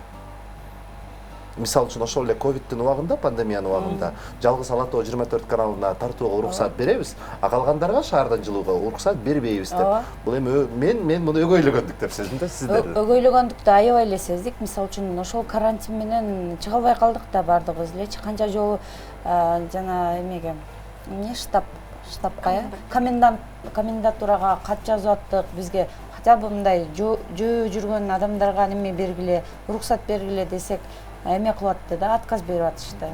Көпкө чейин ушул жарандык коомчулук менен журналисттер коомчулугу биригип коңгуроо кагып атып, мындай карантин бүтө турган маалга келгенде араң уруксат беришти да. Бул албетте мындай бөлүп жаргандык деп эсептейбиз. Же болбосо жалпы мамлекеттик структурада болбосо дагы ошол бийлик өкүлдөрү, бир министрлер болобу, депутаттар болобу, мен эми түшүнүп турам, алар баягы лаялдуу өзүнө массалык маалымат каражаттарын тандайт дечи, бирок бир долбоорлорду талкуулаганда мамлекеттик каналдарга кубаныч менен барат, а мындай жеке каналдарга келүүсү кыйын, азаттыгын жакшы билет болуш керек. Алтынай айым, ушул мамлекет менен журналисттердин ортосундагы алакасын кандайдыр бир мыйзамдуу түрдө жаңы катмарга чыгарууга, жаңы деңгээлге алып келүүгө муктаждык барбы бүгүнкү күндө, жаңы мыйзамдарды киргизүүгө? Негизи эле барыңыздар билгендей эле азыркы учурда деген президенттин буйругу менен чоң мыйзамдар чөйрөсүндө чоң инвентаризация өткөрүлүп жатат. Анан ошол инвентаризациянын үстүндө аябай көп мыйзамдарды калпка келтирүү деген иш аракеттер жүрүп жатат да. Анан ушу биз медиа уюмдар, медиа өкүлдөр биз деген ушу массалык маалымат каражаттары чөйрөсүндөгү мыйзамдарга эгер кандайдыр бир өзгөртүүлөр киргизилсе, сөзсүз түрдө ушул журналисттер менен жана массалык маалымат каражаттарынын өкүлдөрү менен талкууланып, анан киргизилсин деген талап коюлган да. Анткени деген ооба кандайдыр бир кепилдиктерди киргизүүгө азыркы мыйзамдар мындай киргизилиш керек да, чынында эле. Анткени деген мыйзамдар тетиги 90-жылдары кабыл алынган, азыркы учурда мындай заман өзгөрүлдү, жада калса жанакы массалык маалымат каражаттарынын түрлөрү дагы өзгөрүлүп атат да. Анан бирок деген биздин эң мындай корккон нерсебиз, эгер ушундай өзгөрүүлөрдү киргизилиш керек деп иш аракеттерди жүргүзүп баштасак, анда мамлекет тарабынан сөзсүз түрүндө мындай кандайдыр бир чектөө киргизгенге аракеттер жүргүзүлүп башталат деген. Эми мисалы баарыбыз эле билгендей эле, мисалы деген эң акыркы мындай мисал 2020-жылы жанакы жалган маалыматтар менен күрөшүү деген мыйзам долбоору жогорку кеңеш тарабынан коомдук талкууга чыгарылып, анан акыры коом жарандык активисттер бул мыйзамга каршы чыккандан кийин президент, ал убакта Сооронбай Жээнбеков болчу, бул мыйзамга кол коюудан баш тартып, вето коюп, кайра парламентке жөнөткөн. Бирок бардык медиа тараптын ой пикирин укпастан парламент депутаттар бул мыйзамды регламенттин бузуусу менен кайра өткөрүп, башка аталыш менен өткөрүп, добуштан өткөрүшүп, август айында президент кол коюп чыккан. Бул мыйзамдын демөөрчүлөрү бул жанакы интернеттеги фейктер менен күрөшүү максатында деп кабыл алышкан. Бирок чынында эле бул мыйзамды карап чыксак, бул жөнөкөй адамдын укуктарын колдобойт чынында эле. Бул мыйзам деген бул жанакы бийликке карата сын пикирлер боюнча биздин оюбузча азыркы учурда журналисттер көп иликтөөлөрдү жүргүзүп жатат. Бул иликтөөлөрдүн жыйынтыктары сөз түрүндө ал иликтөөлөрдө айтылып жататкан бийликтеги адамдарга журналисттерге же ошол эле чиновниктерге жакпашы мүмкүн. Бул мыйзам болсо, бул мындай ошондой маалыматтарды оңой механизм аркылуу өчүрүп салууга инструмент болуп бериле алат да, боло алат. Ошон үчүн ушул мыйзамды кабыл алгандан кийин биз ойлойбуз, бул биринчи сигнал да бизге. Ушул жол менен кийинки мыйзамдар кабыл алынышы мүмкүн деп. Ошон үчүн биз кийинки мыйзам дегенибиз кайсы, мисалы үчүн? Эми азыр ушул биз көбүнчө бир чоң империяны карап турабыз да, ошону туурабынан кийин иностранный агент деген мыйзамдар келип калышы мүмкүнбү бизге? Эми азыр иностранный агент эмес, мисалы азыр массалык маалымат каражаттары жөнүндө айтсак, мисалы деген азыр ошол эле айта берейин, КТРК боюнча, ОТРК коомдук телеканал боюнча азыр мыйзам долбоору бизге маалым болду. Маданият министрлиги тарабынан иштелип чыгып, азыр деген мындай согласованиядан өтүп жатыптыр. Негизи инвентаризациянын үстүндө ушу ОТРКнын мыйзамы боюнча деген топтун жыйынтыгы мындай болчу да, бул мыйзамды эч редакциядан өткөрбөй азыркы түрүндө калтырыш керек деген. Бирок буга карабай туруп Маданият министрлиги коомдук телеканалдын статусун алып салуу боюнча мыйзам долбоорун алып чыгып атат да.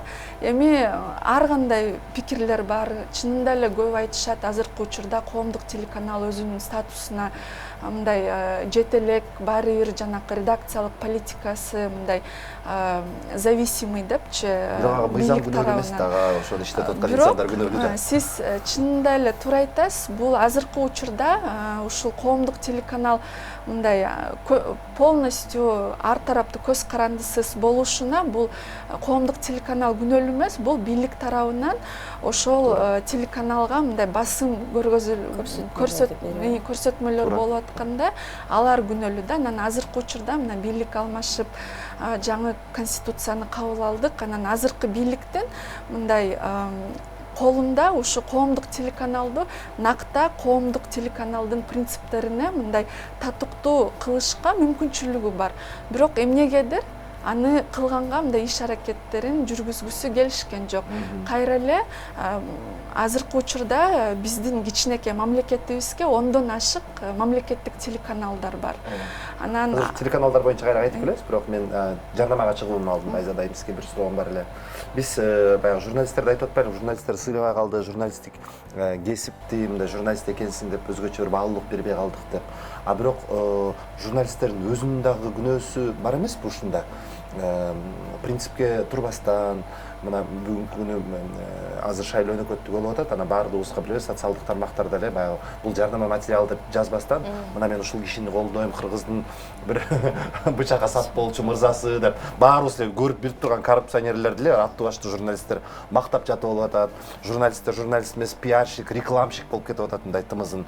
Анан албетте анын баарын көрүп турган инсандар деле, көрүүчүлөр деле эми мындай маңкурт эмес да, андай булар деле сатылып кетет турбайбы деген. Мисалы коррупция темасына келгенде деле журналисттер мындай эки лагерге бөлүнүп калбадыбы? Эң туура. Мисалы бир тарабы алып чыккан маселени биз биринчи иликтөөлөрдү баштаганда мындай иликтөө жасаган журналист же болбосо уюм жалгыз калып калбашы керек. Мисалы ошол көйгөйдү башка журналисттер дагы чогулуп талкууласа чоңураак күч болмок деген бир мындай идеяны баштаганбыз. Бирок иликтөө тергедегенде биз такыр башка окуяларга туш болдук. Кайра иликтөөнүн үстүнөн иликтөө, кайра аны бир жокко чыгаруу сыяктуу бир башкача мындай кыймыл аракет, маанай реакция кетти да. Анан ошондо биз мындай коом дагы бир мындай адашып калды да, мындай кимге ишенерин билбей. Анан ишенип баратса эле бер жактан кайра башка маалыматтар кетип атат. Анан аларды ээрчигендер да болду. Мен айтып атпаймынбы, бир мындай интернет айдыңындагы бир кыймыл аракеттер коомдук аң сезимди такыр башка жакка мындай жетелеп жөнөштү да. Биз жана медиа сабаттуулукка келе атпайбызбы? Анан коомчулук ошол журналисттин ким экенин, жанагы биз айткан баалуулуктарды түшүнүш үчүн мындай медиа сабаттуу болуш керек экен. Биз ошого келишибиз керек экен да. Анткени биз бир кайсы бир чектөө же болбосо бир мындай эрежелерди киргизип, азыр мындай ошол процессти оздуктоо мүмкүн эмес болуп калды да. Азыр мисалы жарандар маалыматты иргөө деген нерсени үйрөнүш керек экен. Мисалы мектеп партасынан баштап эле ошол өсүп келаткан муунга мындай кантип маалыматты иргеш керек, кантип ишениш керек, чындык деген кайсы жерде, кайсы фейк маалымат, кайсы бир журналисттер, балким псевдо журналисттер бир саясатчылардын камчысын чаап атат дегенде коомчулук бир айырмалай турган инструменттер уже керек болуп калды да. Эгерде ал болбосо, билбейм, биз анда ошол ойдон кете берсек, биз кайра эле бир кайсы бир чектөөлөргө өзүбүз эле илине беришибиз мүмкүн да. Бирок ошол учурда мындай ишенип аткан журналисттериң деле кайра саясатка кетип калып анандай. Ал үчүн эми ал талапкер болуп кеткениңде мындай таң калып калат. Ал үчүн журналист өзүнө өзү мындай кандай десем бир өзүнүн жоопкерчилигин ойлонуш керек да. Эгерде ал саясатка кеткиси келсе, ал жөнүндө эртерээк анда ошо башынан айтыш керек да. Башынан айтып, өзү мен саясатчы болом, мен журналисттик чөйрөдөн кеттим деп эрте айтып, коомчулукка ачык айтып кетиш керек. Анан ошондон коомчулук ишенет да. Ал бир аздан кийин ал аны саясатчы гана көрө башташы керек да. Же болбосо бир аз саясатчы боло турайын, анан кайра журналист боло турайын деген нерсе бул жанагы түшүнүк баалуулуктардын баарын алмаштырып, мындай чалкеш кылып салып атпайбы? Ошон үчүн мындай ар бир адам, ар бир журналист, ар бир саясатчы кайсы бир кадамдарга барарда жоопкерчилик, коом алдындагы жоопкерчилигин сезиш керек. Биздин жардамалыктыгыбыз бар, кайра кайтып келебиз.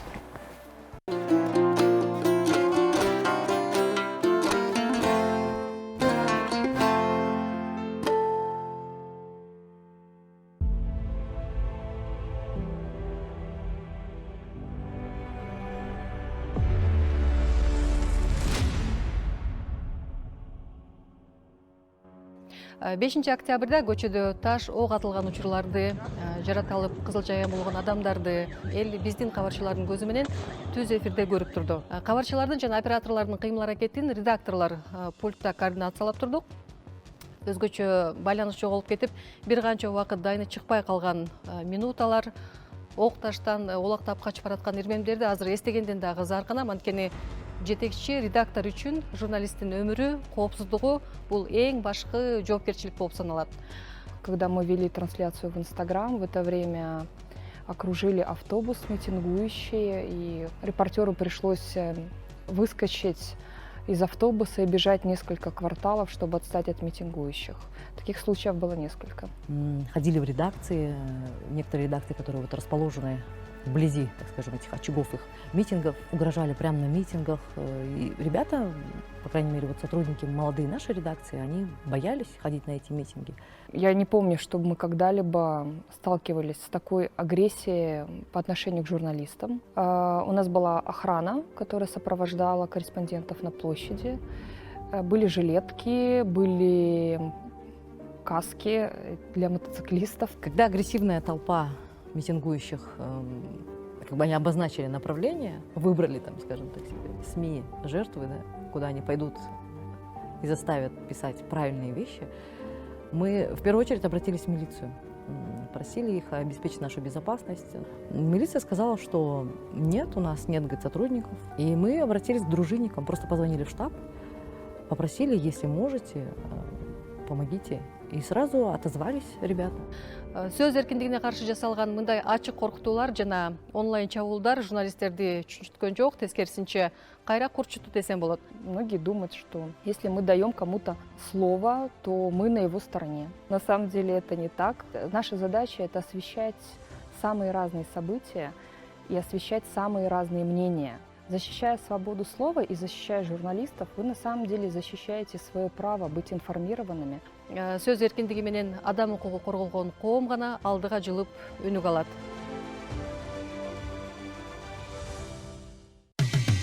Кечтин кезекчиси Эркин Рыскулбеков.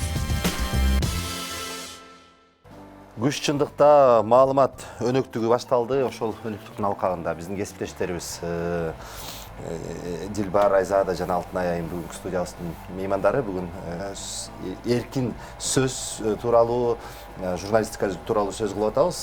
Дилбар Айым, эми бирок каражат да аста. Мындай журналистти эркин иштетелик десек, эми Айзада Айым сиз таарынбаңыз, бирок Азаттыктын айлыгы менен жөнөкөй журналисттердин айлыгын салыштырып мүмкүн эмес да. Анан ал журналист да бир жерден оокат кылып кетиш керек.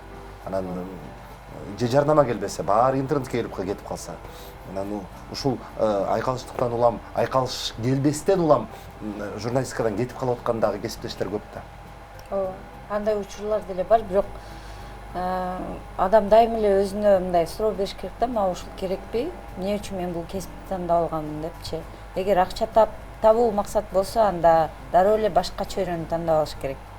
акчаны мындай бир саясатчыны колдоп же бирөөсүн жамандап таап эмес, бизнес кылып деле тапса болот да, мындай маңдай тер мененчи. Только мындай журналистика менен, журналистика менен акча табууну көздөбөш керек да. Анан көз карандысыз эркин болом десе, мындай варианттар бар.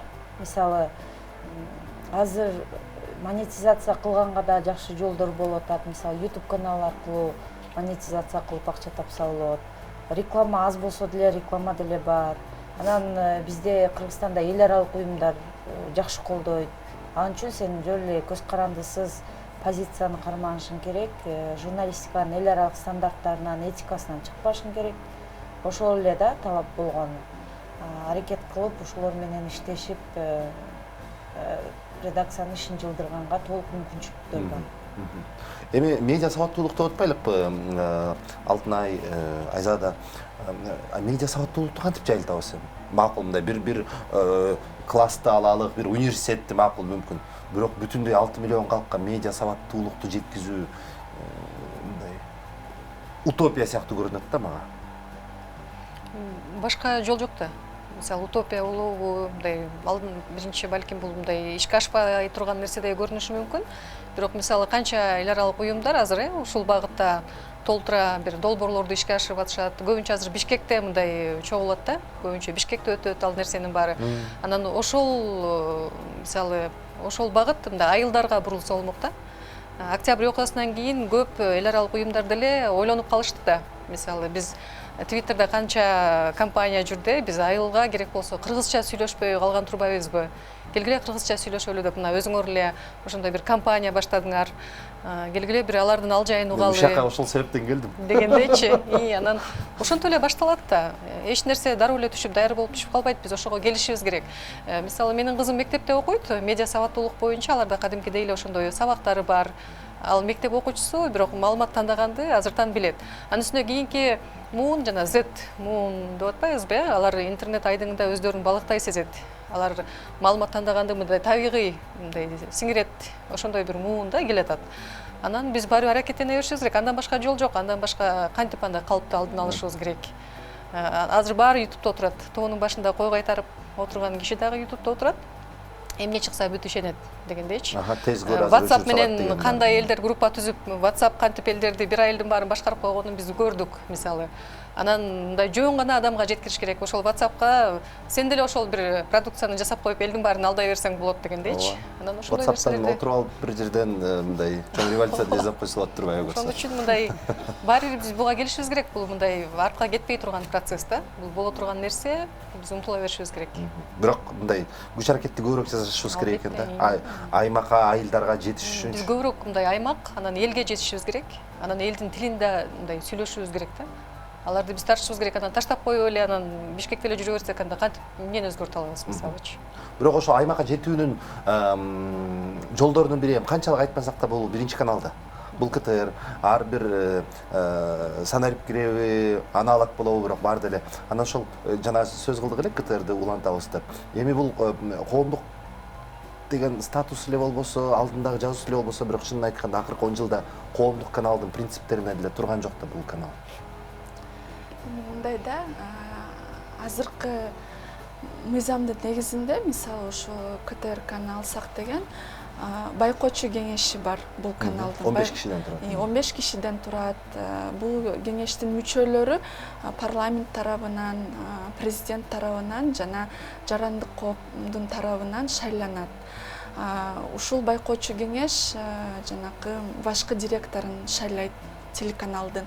Ал директор ушу байкоочу кеңешке отчет берип, редакционный политикасы боюнча да маалымат берип, мындай кандайдыр бир жарандык коом катышууга мындай мүмкүнчүлүк бар да, бул биринчиден. Азыр болсо бирок мен андар номиналдуу болуп келгенде, эми ошонун ичинде иштеген менден сурасак айтып берем.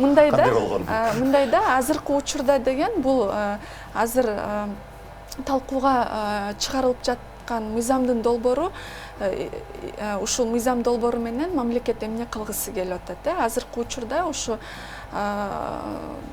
КТРКнын башкы директорун түзмө түз президент шайлайт деп президент коет деп көрсөтүп атышат да.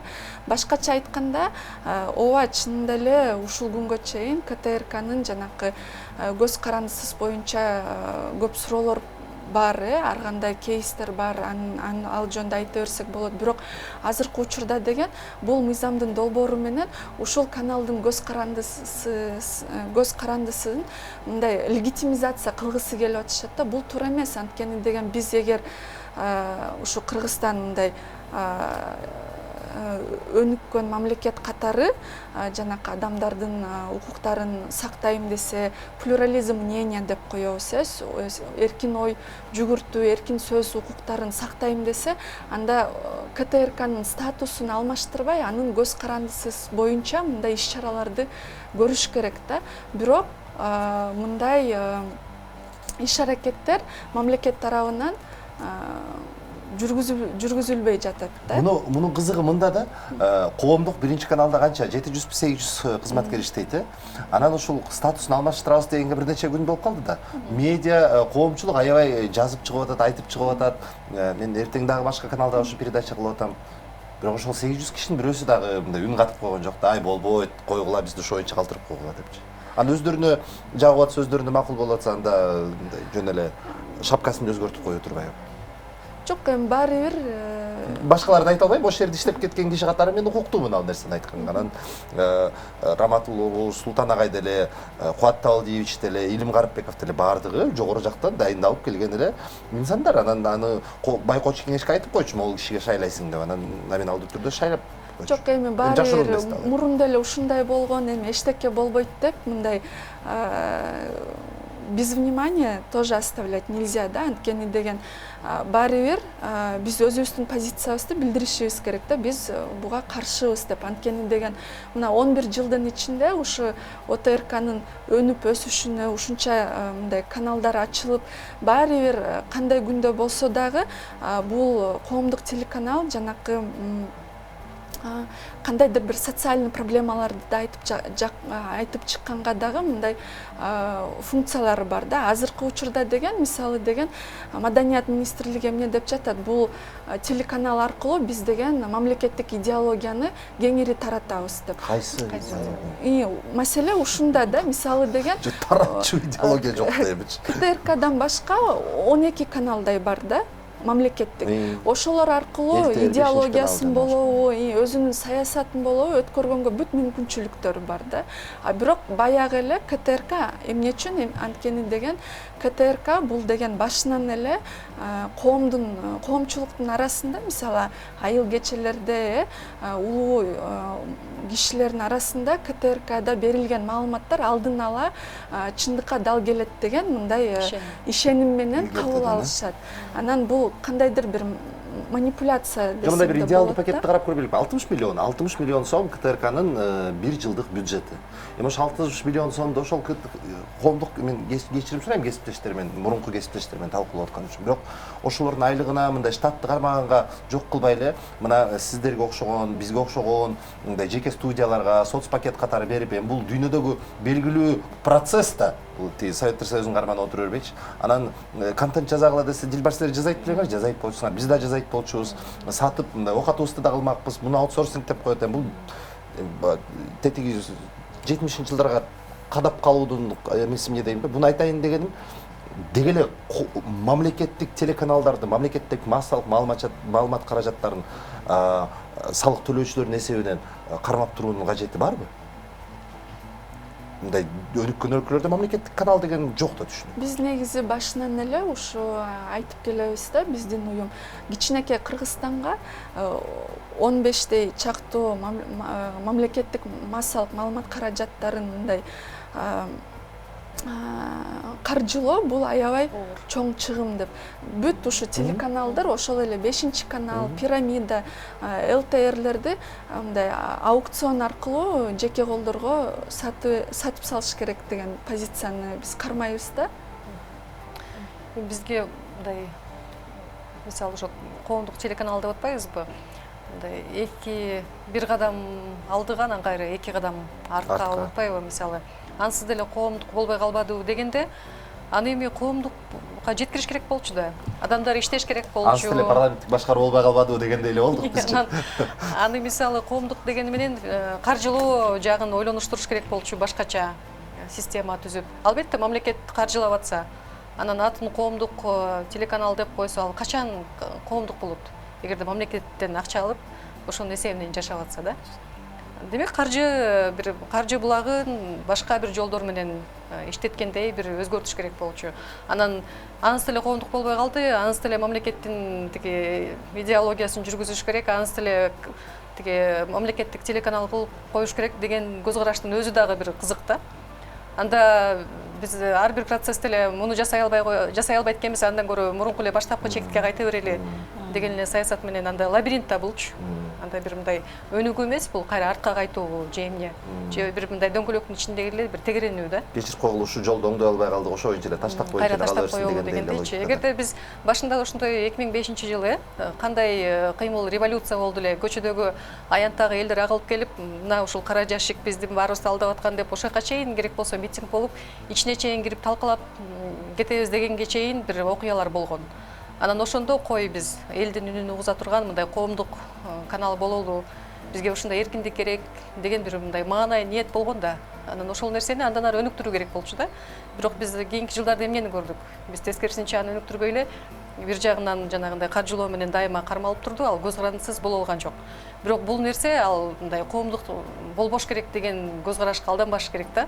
Коомдук дегенден кийин ал болуш керек, аны өнүктүрүш керек.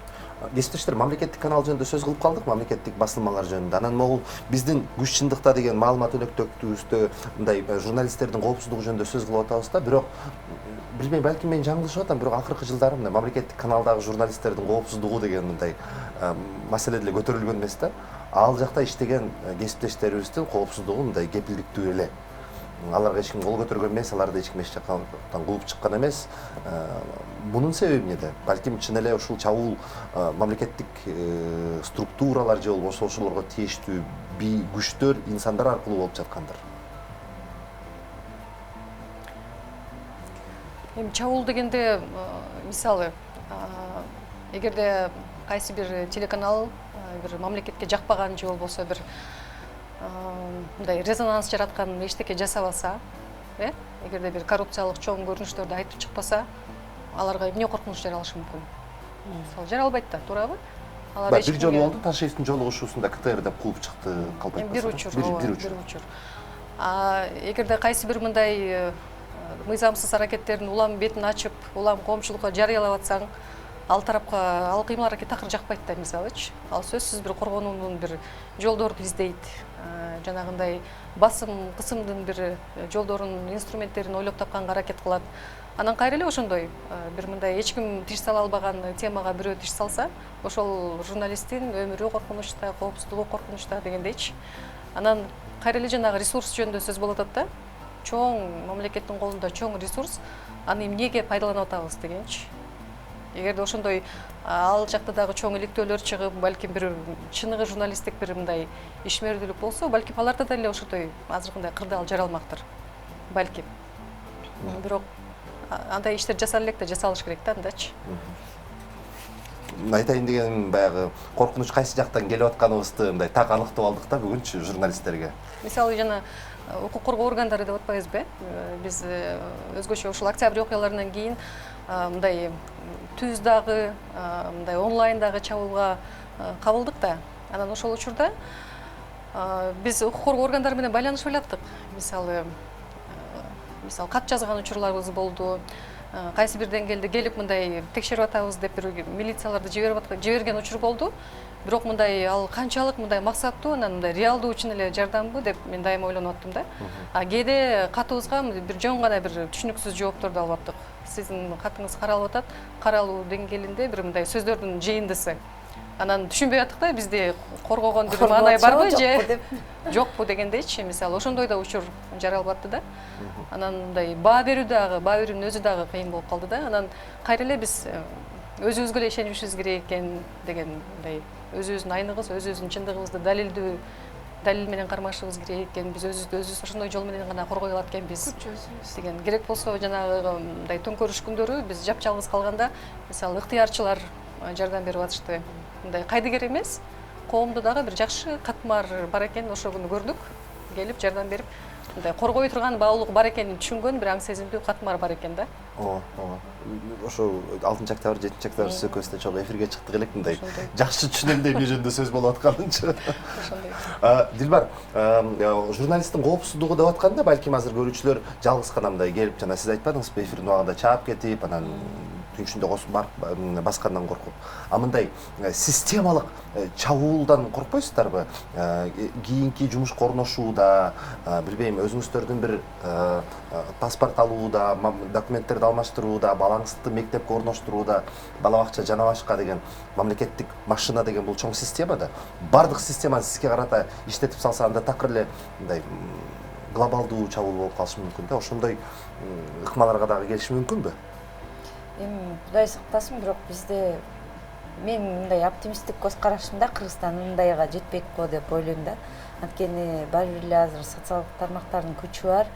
Кээде мисалы бир журналистке ушундай журналист иликтөөчүгө чабуул жасалып аткан болсо, ошол жактан эле талкууланып кетсе, уже мындай коомчулук өзү кургуп алган учурлар бар да. Анан андай мектепке киргизбей коюп, паспорт бербей коюп деген деңгээлге жетпейт го деген менде мындай ишенич бар. Бирок мен Нарынбайкенин өрнөгүндө айта алам, мындай башы башталган да. Бүт сот системасынын баардыгы, анан жана квартираны оценщиктер жана башка бир чоң система бир жалгыз Нарынайыпка каршы иштеп калган Атамбаев. Соттошуп аткан учурда албетте бул журналисттерди көбүнчө соттор коргобойт деле да. Анын тем более көз карандысыз маалымат каражаттары тарабына чечпей, көбүнчө бийлик өкүлүнүн тарабына чечип коет да. Андай коркунуч ооба бар, эгер ошо соттук система жөнүндө айта турган болсок. Сот системасы гана эмес, мисалы Оштогу биздин жана кабарчыга кол салуу болгон учурда биз ооруканага жаткыра албай аттык да. Ооруканага Оштон дагы жаткыра албай, томографияга түшүрө албай, текшерте албай, анан Бишкекке келгенде биз шаарды айланып жүрдүк да.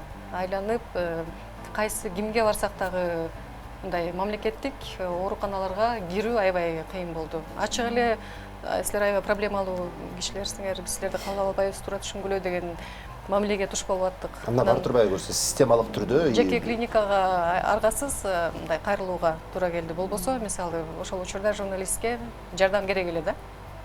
Анан эгерде ал эми жеңил учур, эгерде абдан оор учур болуп калса эмне болмок, мисалычы. Ооба. Абдан коркунучтуу кейсте бул нерсе мындай жайылбаш керек. Ошого жол бербешибиз керек да. Мунун жол бербешибиз керек дегенден кандайдыр бир эми чечимдерине келелик маегибиздин аягында. Мыйзам түшүнүксүз. Мыйзамда жазылган, сотко кайрылгыла, бирок өзүңүз айткандай келип мындай номиналдуу түрдө карап, мындай каттар жөнөтүп коет. Өзүбүз иш чара кандайдыр бир чечимге келе алабызбы? Күчтөрдүн консолидациясы мененби, балким эл аралык коомчулукка кайрылуу мененби, бар да бир чечилиш жолдору. Албетте, эми жана консолидация деп атпайбызбы?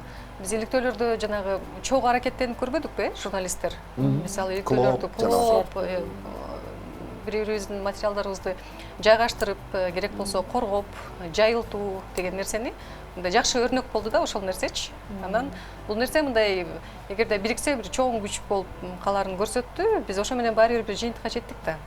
Биз мисалы ошол иштин аягы эмнеге келди? Бул кайсы бир деңгээлде журналисттердин бир бириккен күчүнүн мындай жыйынтыгы да. Демек бир аракет кылса бир нерсе болот дегендейчи. Биригүү демекчи мындай ошол мамлекеттик канал же басылмалар менен дагы биригүүгө даярсыздарбы?